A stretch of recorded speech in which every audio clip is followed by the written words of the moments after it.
गिबियावनो बयखौबो बड' निउस इउटुब चेनेलनि गोदान खौराङाव बरायबाय। नोंथांमोननि थाखाय बे समाव माखासे खौरां लाबोदों।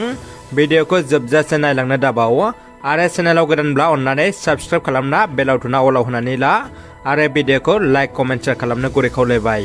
दानिया फैदो दिनैनि खौराङाव। थाखो 9 नि उन्दै बर' फरायसानि बाख्नायथाव खामानि। फरायनायजों लोगोसे गावनि नांगौखौ रावनिफ्रायबो लामा नायाजासे फुंनि समावनो थासुमलि फाननानै गावनि गोनांथिखौ सुफुंदों। बेजों लोगोसे जोनोमगिरि बिमाखौबो रांखान्थियारि हेफाजाब होदों। समाजारि बिजोङाव बे सावगारनाय उन्दै फंबायनि भिडिअआ गोबां गोसारदों। उन्दै फंबायनि बेबायदि हाबा मावनानै गावनि फरायनायखौ लांनायखौ बयबो बाख्नायदों। फिउचाराव उन्दै फंबाया जाफुंसार सुबुं जाहैनो हाथों बेखौ बयबो बोर सारस्रिदों। बिटिआर खुंथायनि लोगोआरि सोरखार बिजेपि दोलोआ बिटिआरआव जोबस्रांनो थांगासिनो। बिजेपिनि गोबां दैदेनगिरि मावथि आरो रायजो राजाफ्रा बिजेपि दोलोखौ नागारना गुबुन गुबुन राजखान्थि दोलोफ्राव जयेन जागासिनो। क'क्राझार सोहोराव थानाय बिपिएफ दोलोनि गाहाय मावख'आव बिपिएफनि गेदेर जयनिं हाबाफारि। बे गेदेर जयनिं हाबाफारियाव बिजेपिनि बिबानगिरिफ्रा दोलो नागारनानै बिपिएफ दोलोआव जयेन जादों। क'क्राझार जिल्ला कमिटि बिजेपिनि नेहाथारि सुबर्ण बरुवा, जासमिन ब्रह्मजों लोगोसे सा 242निबो बांसिन बिजेपिनि बिबानगिरिफोर आरो सोद्रोमाफ्रा बिपिएफ दोलोआव जयेन जादों। बिजेपि दोलोनिफ्राय बिपिएफ दोलोआव जयेन जानानै बिथांमोनहा बिजेपि दोलोनि सायाव गोख्रों अजद होदों। बिजेपि दोलोआ बिटिआरनि जौगाथाय लुबैया होननानै, जायनि थाखाय बिथांमोना बिपिएफ दोलोआव जयेन जादों होननानै बुंदों। खैफोदनि समाव राहा गैयै जादों। नोंथांमोननि एसे हेफाजाबानो सोरनिबा जिउआव गोबां हेफाजाब होगोन।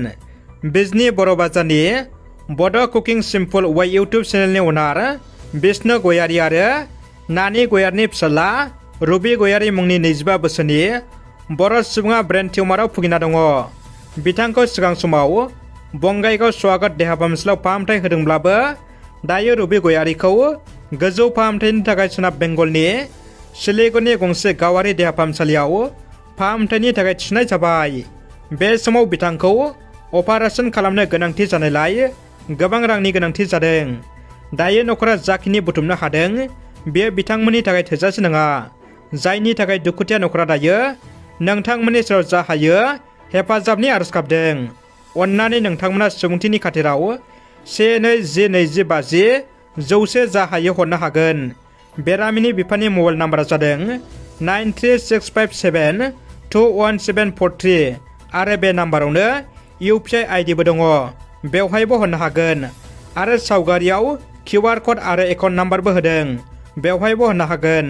मख'नो गोनांदि बेरामि रुबि गयारीया उनसुलि बिसिजों लोगोसे 7 दाननि अनजालि फिसाजोबो दङ। दालां गंसेनि थाखाय रोजा रोजा सुबुंफ्रा माखासे फरायसाफोरजों लोगोसे जनाइनि सिले दैमायाव पाक्का दालां लुफुंनो दाबि खालामनानै सोरखारनि बेरेखायै स्लगान होदों।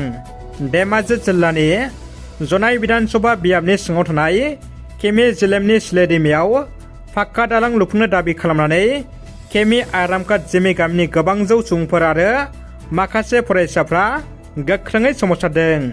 केमि आरामकाट पुरा जिमेननि फोनांजाबग्रा लामायाव सिले दैमायाव उदांस्रिनि उननिफ्राय गोबां फरायसाफोर आरो सरासनस्रा सुबुंफ्रा गिख्रंथाव महरै दावबायगासिनो दङ।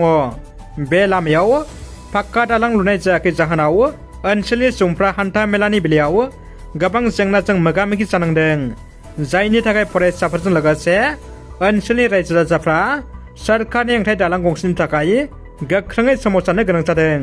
जोबोद दुखुनि खौरां, हाग्रानि मैदेरनि हामलायाव सासे सुबुंनि जिउ खहा। भारत भुटान सीमा जों ओनसोलाव रायजो जानाय सुबुंफोर बयबो सांग्रां जा।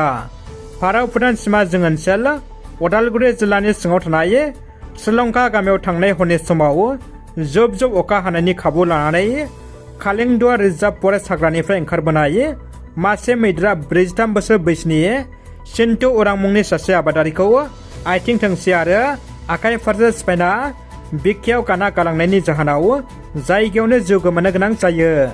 रुंसारि दुखुथिया न'खराव बिटिआरनि डेपुटि चिफ गबिन्द बसुमतारिया खौरां लाहैदों। क'क्राझार जिल्ला बिजेपि हानजायाव सोलिगासिनो दङ दोलो नागारनाय हाबाफारिया। फिन आरोबाव क'क्राझार जिल्ला बिजेपि हानजाखौ नागारदों नेहाथारिया। जेसमिन ब्रह्मआ नेहाथारि मासि नागारनायनि रिजाइनेसन लेटार गथायबाय। बावैसो सिगां राजकुमार ब्रह्मआ क'क्राझार जिल्ला बिजेपिनि आफादगिरि मासिखौ नागारखांबाय। बेनि उनावनो नेहाथारिया बिजेपि दोलोखौ नागारबाय। मख'नो गोनांदि बिथांमोननि बिजेपि दोलोखौ नागारनाया बिजेपि दोलोनि थाखाय मैखोम खहा। मख'नो गोनांदि दिनै जेसमिन ब्रह्मआ बिपिएफ दोलोआव जइन जाबाय।